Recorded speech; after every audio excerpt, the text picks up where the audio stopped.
Breaking news: Putin blames West for Ukraine war at China-led SCO summit. Hello and welcome again to the Desitdown news. My name is Nefechiko Ureme. Let's head over to the news in detail.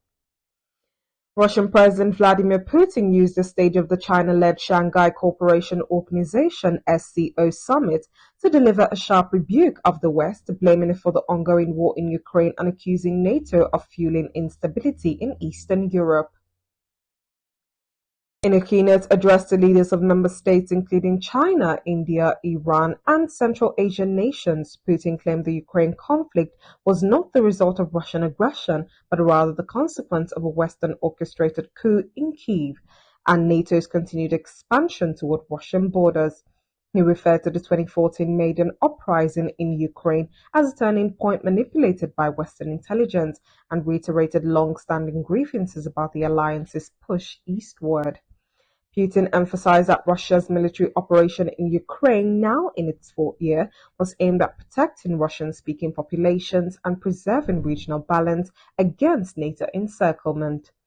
He insisted that lasting peace could only be achieved through security guarantees that hold NATO enlargement and respect Russia's interests. The Russian leader praised China and India for their constructive diplomacy and acknowledged ongoing peace initiatives led by Beijing and New Delhi. He also hinted at progress made during recent talks with US President Donald Trump in Alaska, where both sides reportedly agreed on the need to visit NATO's post-Cold War strategy. Chinese President Xi Jinping echoed similar sentiments, condemning what he called Western bullying and urging SCO members to resist hegemonic pressures. Xi promoted greater regional cooperation and pledged new economic aid packages to reinforce unity within the bloc.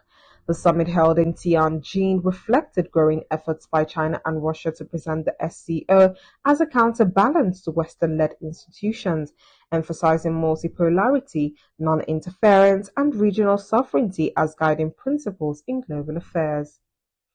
This has been the news in detail. My name remains Nefechiko Ureme. Do not forget to follow us on all social media platforms at the Desitdown News. See you next time.